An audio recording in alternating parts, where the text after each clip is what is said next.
Sweat, men perspire, and women glow. I mean, how pathetic is that? 36-year-old Anne Chuvella sweats excessively, 24 hours a day. It just starts and it won't stop until I actually get into air conditioning and sit under my little throne and my fan. So this is my everyday life. Drip, drip, drip. Along with an estimated 1% of the population, Anne suffers from a condition called hyperhidrosis.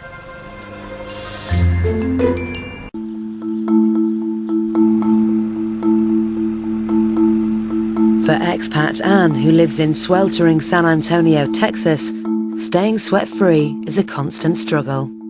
Got fans in just about every room, and then the ones that we don't have fans in, I have my portable fan.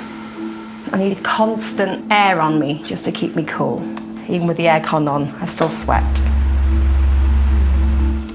Originally from the UK, Anne met her husband, US serviceman Greg, in Suffolk. They moved to Texas with their 2 daughters 4 years ago. She couldn't have picked a worse place to live. Unbelievable on how somebody can just sit in a chair and just drip with sweat. Look at that. Ugh. She sweats every morning, she sweats every day. Do you think it's a big problem for her? Yeah. Big problem. It's something that she can't control. And of course, you know, when you have anything you can't control, it can get overbearing. When your body is constantly wet, you feel dirty. It's really affected my self-esteem. Over the last 3 years, it's been so bad, Anne's given up work and become a virtual recluse.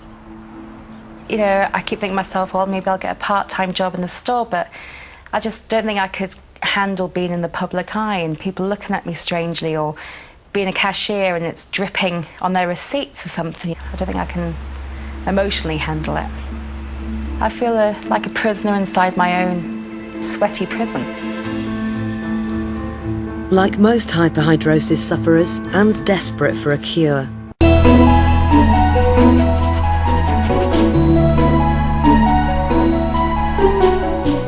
36-year-old expat Anne has been a slave to her sweating for the last 20 years. I change my clothes, laundry going. I can't wear the hairstyle I want, I can't wear the clothes I want, the makeup aspect, unless it's waterproof, forget it. It makes you feel disgusting, really. I mean, it's itchy, it's aggravating, it's sore. In the past, she's searched desperately for a cure. Well, I've done lots of tests, done lots of potions. Anybody that came up with any advice, like to drink apple cider, crush sage teas, smack it around your head at night and sleep with it, I did. I did everything. I tried just about all the medication that was out there, and just the side effects I couldn't handle. The dry mouth, the dry head, the dry sinuses, but I still sweat with them. Maybe not as bad, but I was still sweaty. I didn't get out. I just wanted to sleep. I just wanted to be alone. I didn't want much interaction with my family. And it was actually Greg that insisted that I actually go seek medical help. With the aid of antidepressants and Husband, you know, that tells you that he loves you regardless, you're beautiful regardless. It's never come to a point where intimacy or anything like that had it affected that at all. And it's a sheer respect we have for each other and devotion we have for each other. Nothing's going to rip us apart. He's just been fantastic, you know. He's like, I don't care, Anne. He said, I married you for you, not, you know. He says, you can't help that you sweat. But as far as my self-confidence, I'm just going to lose some weight. I'm going to, you know, start enjoying life again, getting out there and just being outside and stuff. It's just too short, you know, to be worried about my hair stuck to my head. In Texas, expat Anne has decided against the operation. She's spent years hiding her sweat behind closed doors, but in a bid to conquer the condition, she's forcing herself to get out and about. I think she's doing okay today. looking over at her, she's, you know, haven't heard her complain that it was hot. My bedroom. It's very hot, but it's lovely. I've really enjoyed myself. Definitely coming back. Having overcome her own embarrassment, Anne is on a mission to help fellow sufferers. I really think it's about time that it's not such a secret or silent disorder anymore. I think we need to get out there and actually start telling people, yes, we do sweat, and yes, it is a medical condition. It's not our fault. Okay, you look at me, Ann. I want to get like a close-up of like my hair and everything. Yeah, that's what I'm doing. With the help of husband Greg, she's setting up a website to support other women who suffer from hyperhidrosis. And then like under the armpits, really focusing on that. I actually want to, you know, portray just how the sweating does affect me on a daily basis. So I think actually having pictures of myself on my website is going to help a lot. I'm going to call it Sweaty Betty. Hi, my name is Anne Schuvella. Determined to publicise her condition, Anne's also starting a press campaign targeting local newspapers and radio stations. Okay, thank you very much. You never know.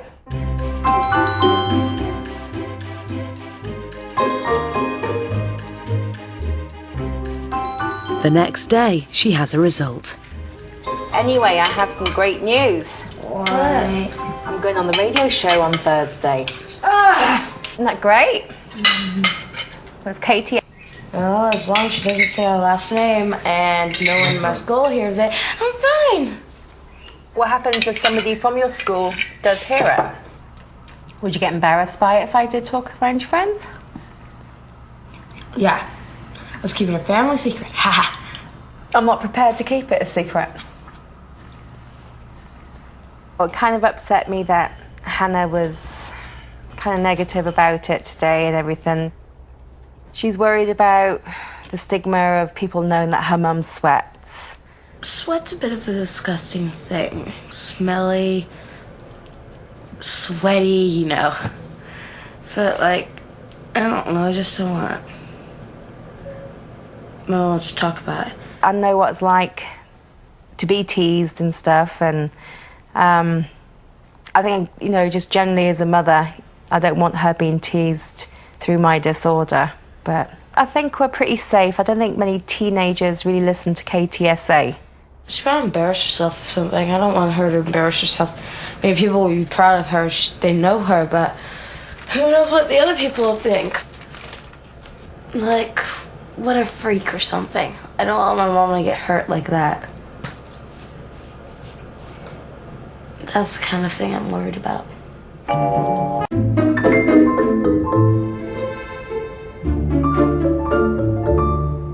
Good morning, I'm CJ Cruz, and we're getting ready for another edition of San Antonio Solutions. You know, San Antonio was just recently named the third sweatiest city in the country. In Texas, 36-year-old Anne is off to make her radio debut.